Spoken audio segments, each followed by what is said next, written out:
आपने अक्सर सूजन शब्द सुना होगा, लेकिन असल में यह है क्या और यह वास्तव में कैसे होती है? नमस्ते सभी को। मैं डॉक्टर चानू दसारी हूँ। मैं अपने क्लाइंट्स को माइंड कट इम्यूनिटी मेथड का उपयोग करके उनकी इम्यून सूजन और पाचन संबंधी समस्याओं को हल करने में मदद करता हूँ। इस क्लिनिकल अप्रोच ने मेरे हजारों मरीजों को उनके लक्षणों से छुटकारा दिलाने में मदद की है, कुछ को तो सिर्फ 6 हफ्तों में ही, वो भी बिना किसी जटिल या महंगे इलाज के। इस वीडियो में मैं आपको सूजन के 3 मुख्य रास्ते दिखाऊंगा जो ल्यूपस के लक्षणों को और भी खराब कर देते हैं। मैं आपको बताऊंगा कि सूजन बायोकेमिकल स्तर पर कैसे काम करती है और इन हानिकारक रास्तों से कैसे बचा जाए ताकि सूजन को जल्दी से पलटा जा सके। यह विषय थोड़ा गहराई में जाता है, लेकिन मैं वादा करता हूं कि अगर आप अंत तक बने रहेंगे तो मैं कुछ व्यावहारिक बातें भी बताऊंगा जिन्हें आप सूजन से बचने और लक्षणों को दूर करने के लिए इस्तेमाल कर सकते हैं। यह सामग्री जिसे आप देखने जा रही हैं मेरी माइंडफिट इम्यूनिटी अकादमी से सीधे ली गई है, जहां आप जैसे लोग यह सीखते हैं कि अपने ल्यूपस के लक्षणों को हमेशा के लिए कैसे हराया जाए, भले ही डायग्नोसिस स्पष्ट न हो। इस कोर्स में हम कई अन्य रास्तों की भी समीक्षा करते हैं जो सूजन को दूर करने में मददगार हो सकते हैं। मेरे कुछ अन्य वीडियो में मैंने बताया था कि ल्यूपस की सूजन के 5 मुख्य ट्रिगर होते हैं, और ये 5 ट्रिगर हैं डाइट, पाचन, नींद, तनाव और व्यायाम। और अगर आप उस वीडियो को बैकग्राउंड के लिए देखना चाहते हैं तो ऊपर दिए गए लिंक पर नजर डालें। अब इससे आगे बढ़ने से पहले लाइक और सब्सक्राइब करना न भूलें और नोटिफिकेशन बेल दबाएं ताकि आप हमेशा अपडेट रहें। मैं ऐसे वीडियो बनाता हूं जिन्हें ल्यूपस से जूझ रहे हर व्यक्ति को जरूर देखना चाहिए, खासकर अगर वे अपने लक्षणों को हमेशा के लिए पलटना चाहते हैं। और यह वाकई में बहुत उपयोगी जानकारी है जो शायद आपको कहीं और नहीं मिलेगी। अब सूजन के विषय पर जो सबसे बड़ी गलती मैं लोगों में देखता हूं वह यह है कि वे सोचते हैं कि सूजन सिर्फ एक प्रक्रिया है, लेकिन असल में इसमें सैकड़ों बायोकेमिकल रास्ते शामिल होते हैं। और अगर आपके लक्षण बहुत ज्यादा हैं तो इनमें से कई रास्ते एक साथ सक्रिय हो सकते हैं। यह जानना कि सूजन को क्या सक्रिय करता है और यह कैसे काम करता है आपको इसे दूर करने और शुरुआत में ही रोकने में मदद कर सकता है। इसीलिए यह बहुत जरूरी है कि आप कम से कम सूजन के कुछ मुख्य प्रकारों के बारे में जागरूक रहें। अब याद कीजिए मैंने अपनी दूसरी वीडियो में क्या कहा था कि ज्यादातर सूजन आपकी आंत से शुरू होती है। अब आपको यह जानकर हैरानी नहीं होनी चाहिए क्योंकि आपकी प्रतिरक्षा प्रणाली का लगभग 70 से 80% हिस्सा आपकी आंत में होता है। तो जब आपको ल्यूपस जैसी कोई सूजन संबंधी बीमारी होती है तो आपको अपने खानपान और पाचन पर ध्यान देना चाहिए कि वहाँ क्या चल रहा है। अक्सर सूजन आंतों में शुरू होती है, इसलिए सूजन को ठीक करने के लिए आपको अपनी आंत को भी ठीक करना होगा।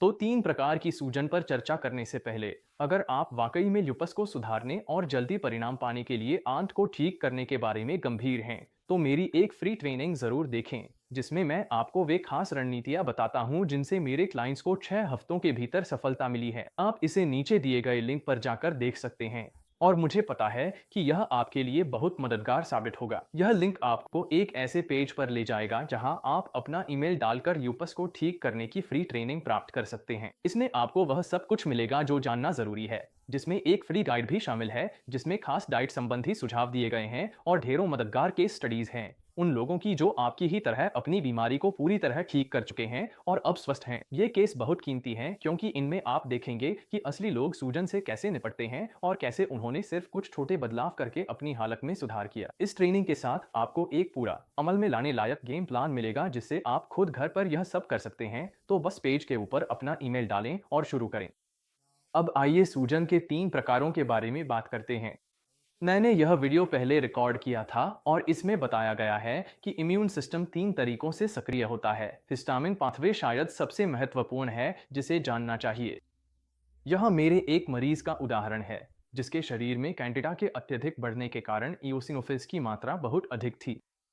उसके हिस्टामिन स्तर इतने ज्यादा थे कि उसे बस अपनी त्वचा को हल्के से सहलाना होता था और 30 सेकंड में उसकी त्वचा पहरे चुकंदर जैसी लाल हो जाती थी। इसे डर्माटोग्राफिया कहा जाता है और यह वास्तव में पित्ती हाइव्स का एक रूप है। दुर्भाग्य से बहुत से लोगों को हमेशा इस तरह की हिस्टामिन प्रतिक्रिया होती रहती है और उन्हें इसका कोई अंदाजा भी नहीं होता। मैं बस एक गलतफहमी को ठीक करना चाहता हूँ। अधिकतर लोग सोचते हैं कि अगर उन्हें एलर्जी है तो वह किसी बाहरी चीज जैसे घास, भूसा, फूल, धूल या फफूंदी से हो रही है।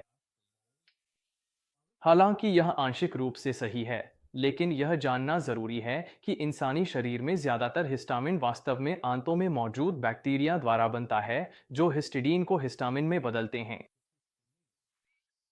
हिस्टिडीन एक अमीनो एसिड है जो कुछ खास प्रकार के प्रोटीन में पाया जाता है। यह हिस्टिडीन हिस्टामिन में बदल जाता है, जो शरीर में एलर्जिक रिएक्शन को ट्रिगर करता है। इसलिए हिस्टिडीन युक्त खाद्य पदार्थों और हिस्टामिन को बढ़ाने वाले खाद्य पदार्थों दोनों को सीमित करना जरूरी है। इनमें शेलफिश, मूंगफली और अनानास जैसी चीजें शामिल हैं, लेकिन सबसे बड़ा उत्तेजक असल में साधारण कार्बोहाइड्रेट होते हैं, जैसे चीनी, bread, crackers, chips, juice, pasta, मिठाइयाँ और कुछ खास प्रकार के फल। पता चलता है कि ये सभी मीठे खाद्य पदार्थ हानिकारक बैक्टीरिया को पोषण देते हैं और कैंडिडा के अत्यधिक विकास को उत्तेजित करते हैं, जो एक प्रकार का यीस्ट और फंगस है। ये हानिकारक बैक्टीरिया और कैंडिडा रक्त प्रवाह में बहुत अधिक मात्रा में हिस्टामिन का उत्पादन करते हैं, जिससे एलर्जी, थकान, अपच, चकत्ते, पित्ती, शरीर में दर्द और बहती नाक जैसी समस्याएं होती हैं। तो हम इस जानकारी का फायदा कैसे उठा सकते हैं? तो एक आसान जवाब है। ए, स्टार्च वाले खाद्य पदार्थ कम खाएं। बी, हरी पत्तेदार सब्जियां और उच्च फाइबर वाले खाद्य पदार्थ ज्यादा खाएं। सी, अपनी आंतों की सेहत सुधारें। नियमित मलत्याग, दिन में 2 से 4 बार। प्रोबायोटिक्स भी दिन में 2 से 4 बार लें और फाइटोन्यूट्रिएंट्स का सेवन करें। डी, उन खाद्य पदार्थों से दूर रहें जिनमें हिस्टिडीन की मात्रा अधिक हो, जो कि हिस्टामिन का अग्रदूत अणु है। अब यह बताना अच्छा रहेगा कि ज्यादातर लोग सोचते हैं कि आंतों में बैक्टीरिया की अधिकता या कैंडिडा को साफ करने के लिए आपको एंटीबायोटिक या एंटीफंगल लेना जरूरी है।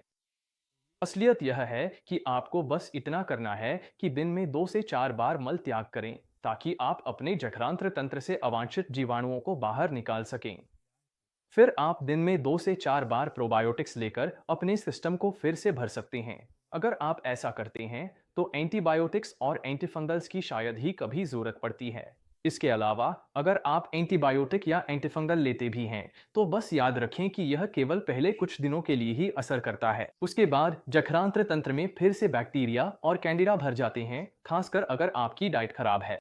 हिस्टिडीन मार्ग को संक्षेप में समझाएं तो हमारे आहार में मौजूद हिस्टिडीन अमीनो एसिड कुछ ऐसे खाद्य पदार्थों के सेवन पर हिस्टामिन में बदल जाते हैं, जो सिस्टम में बैक्टीरिया और कैंडिडा की अधिकता का कारण बनते हैं। यह हिस्टामिन जो रक्त प्रवाह में निकलता है, एलर्जी, साइनस से पानी आना, गला खराब होना, खुजली, पपड़ीदार और सूखी त्वचा, अस्थमा, सांस लेने में तकलीफ, दर्द और थकान पैदा करता है। ठीक है, अब हम आगे बढ़ेंगे। यह है एराकिडोनिक एसिड मार्ग। सभी पशु कोशिकाओं की झिल्ली में वसा और कोलेस्ट्रॉल होते हैं, जो हमारे शरीर में एराकिडोनिक एसिड और साइटोकाइंस में बदल जाते हैं और सूजन उत्पन्न करते हैं। क्या सभी पशुजनित उत्पादों में एराकिडोनिक एसिड होता है? नहीं, केवल मांस और वसा युक्त डेयरी उत्पादों में। याद रखें, एराकिडोनिक एसिड प्रोटीन घटक से नहीं आता। यह कोशिका की दीवार में मौजूद वसा और कोलेस्ट्रॉल से आता है। तो उदाहरण के लिए अंडे का सफेद भाग शुद्ध प्रोटीन है, इसलिए उसमें एराकिडोनिक एसिड नहीं होता। समुद्री और गोवंशीय कोलेजन में भी एराकिडोनिक एसिड नहीं होता। फैट फ्री दही और बोन ब्रॉथ इसके अन्य उदाहरण हैं। लेकिन जैसे कि लाल मांस में बहुत अधिक वसा और कोलेस्ट्रॉल होता है, इसलिए उसमें एराकिडोनिक एसिड का उत्पादन खास तौर पर ज्यादा होता है। लेकिन दुर्भाग्यवश सफेद मांस, पोल्ट्री और मछली में भी पर्याप्त मात्रा में एराकिडोनिक एसिड होता है, क्योंकि इनमें लिपिड कोलेस्ट्रॉल होता है। इसी वजह से मांस और डेयरी का सेवन सीमित करने से सूजन में सुधार आता है। अब मैं नमक के रास्ते के बारे में बात करना चाहता हूँ।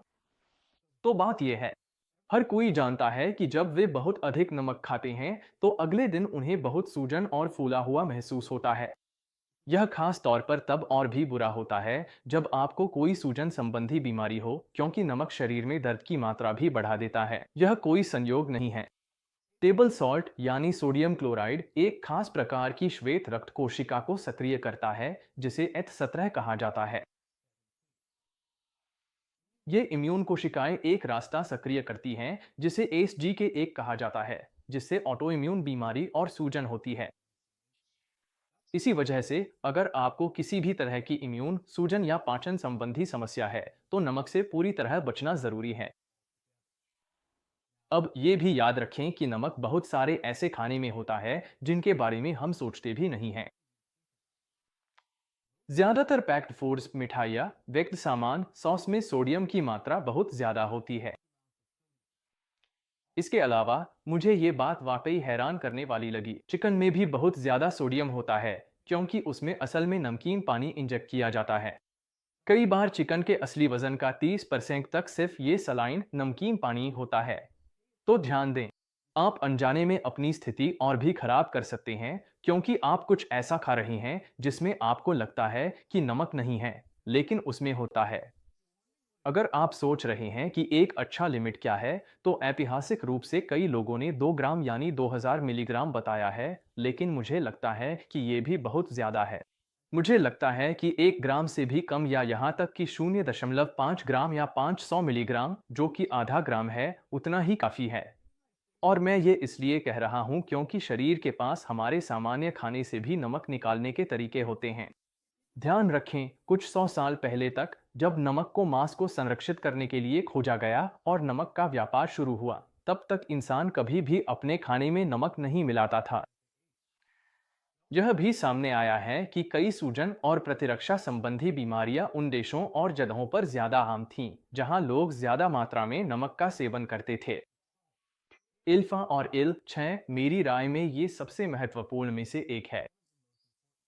जब भी शरीर में सूजन के लिए कोई ट्रिगर होता है, तो शरीर के पास या तो सही तरीके से उससे निपटने का विकल्प होता है या फिर गलत तरीके से। अगर प्रतिरक्षा तंत्र यह तय करता है कि वह गलत तरीके से प्रतिक्रिया करेगा, तो शरीर ऐसी सूजन पैदा करेगा जो अपनी ही ऊतकों पर हमला करेगी। इल 6 और एल्फा सेल सिग्नलिंग अणु हैं जिन्हें आप खून में माप सकते हैं, जो यह भविष्यवाणी करते हैं कि शरीर अस्वस्थ प्रतिक्रिया देगा या स्वस्थ प्रतिक्रिया देगा। असल में ये साइटोकाइंस कई तरह की पुरानी बीमारियों में शामिल होते हैं। इल 6 और एल्फा के सबसे शक्तिशाली सक्रियकों में से एक है आहार में वसा, खासकर पशु वसा, विशेष रूप से लाल मांस में, लेकिन सामान्य रूप से सभी मांस में भी। मक्खन, डेयरी और पनीर भी समस्या पैदा करते हैं।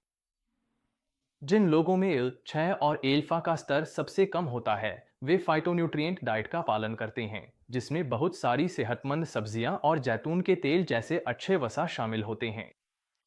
अन्य चीजें जो कारगर हैं, उनमें इंटरमिटेंट फास्टिंग भी शामिल है। यहाँ एक और दिलचस्प अध्ययन है जो दिखाता है कि भले ही आप पूरी तरह से सही भोजन न करें, लेकिन आहार में फाइटोन्यूट्रिएंट्स और विशेष रूप से पॉलीफेनोल्स की मात्रा बढ़ाने से आंतों में भोजन से इल 6 का उत्पादन कम हो जाता है। इसका मतलब है कि अगर आप पेपरोनी पिज्जा भी खाते हैं, तो उसके बाद अगर आप कोई फाइटोन्यूट्रिएंट युक्त चाय पी लें, तो यह वसा के प्रभाव को कम कर देती है, जैसे कि एक बचाव तंत्र की तरह। साथ ही मैं आपको यहाँ एक और ज्ञान का मोती देने जा रहा हूँ। इन स्तरों को कम करने के लिए आप जो सबसे आसान चीज कर सकते हैं, वह है विटामिन डी का सप्लीमेंट लेना। पता चला है कि अगर आपके शरीर में विटामिन डी की कमी है, तो इल 6 और टीएनएफ के स्तर बहुत बढ़ जाते हैं। यही एक थ्योरी है कि क्यों भूमध्य रेखीय देशों जैसे अफ्रीका में, जहां लोगों को धूप से पर्याप्त विटामिन डी मिलता है, वहां बीमारियों के प्रति प्रतिरक्षा प्रतिक्रिया बेहतर होती है। ठीक है, मुझे उम्मीद है कि आपको यह वीडियो पसंद आया होगा। अब मैं जानना चाहता हूं कि आप किस तरह की सूजन का अनुभव करते हैं और आपने कौन-कौन से उपाय आजमाए हैं जो कारगर रहे हैं। नीचे कमेंट करें और मुझे अपने विचार बताएं। अगर आपको यह वीडियो पसंद आया, मेरे चैनल को सपोर्ट करें, प्रियजनों से शेयर करें, उपयोगी टिप्स के लिए सब्सक्राइब करें। आप मुझे सोशल मीडिया पर @thesuryamd के नाम से भी फॉलो कर सकते हैं। जैसा कि हमेशा, मैं हूं doctor Chanu Dasari, mind weight immunity clinic से, और आपसे अगली बार मुलाकात होगी।